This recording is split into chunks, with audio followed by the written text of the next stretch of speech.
আসসালামু আলাইকুম। আলহামদুলিল্লাহ।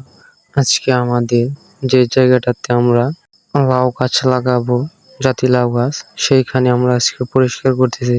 তো আমরা যেখানে আজকে লাউ গাছ লাগানোর জন্য পরিষ্কার করতেছি, এটা একটা কুয়োর। আমাদের বাড়ির পূব পাশে এই কুয়োরটা অবস্থিত। আমরা এখানে চারপাশে বলতে এক সাইডে আমরা লাউ গাছের বাগান করতে চাই। তো আপনারা দেখতেই পাচ্ছেন আমরা যে বাগান করব সেখানে আমরা আসলে পানাগুলো পরিষ্কার করে নিচ্ছি, কারণ আমাদের কুয়োরটাতে অনেক পানা, কারণ সবগুলো পানায় আমাদেরকে তুলতে হবে। তো একে একে আমরা সবগুলো পানাই তুলে নিচ্ছি। তো আমরা এক সাইডে আমরা পানাগুলো তুলে টিপি করে নিচ্ছি, যাতে আমরা লাউ গাছের বস্তাগুলো এই টিপির উপরে বসাতে পারি। তো আপনারা কোথায় কিভাবে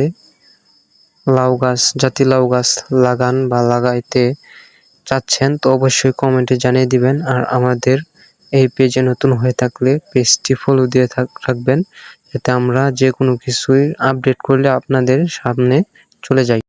ইউটিউব চ্যানেল থেকে দেখে থাকলে অবশ্যই চ্যানেলটি সাবস্ক্রাইব করে বেল আইকনটি বাজিয়ে দিবেন, যাতে আমরা নতুন কিছু নিয়ে আসলে আপনাদের সামনে চলে যাই। আপনারা যাতে দ্রুত আমাদের ভিডিওগুলো দেখে আপনারাও এই কাজগুলো করতে পারেন উৎসাহিত হয়ে। আসলে আমি জানি না আমি কিভাবে বলে দিচ্ছি বা কি আপনাদের পছন্দ হয় কিনা। তো আমি নতুন শুরু করতেছি, তো বেকারত্ব দূর করার জন্য এখন চাকরি নাই যেহেতু, তাহলে আমাদের এই কাজ করতে হবে। এর জন্য আমরা শুরু করে দিলাম। তো আপনাদের সাপোর্ট চাই সব সময়। আপনাদের সাপোর্ট পেলে আমরা হয়তো বড় হতে পারবো। আমাদের জন্য দোয়া করবেন, আমরা যেন এই লাউয়ের বাগান করে লাভবান হতে পারি এবং আল্লাহ যেন আমাদের এই ব্যবসায় বারাকা দান করে। আসসালামু আলাইকুম।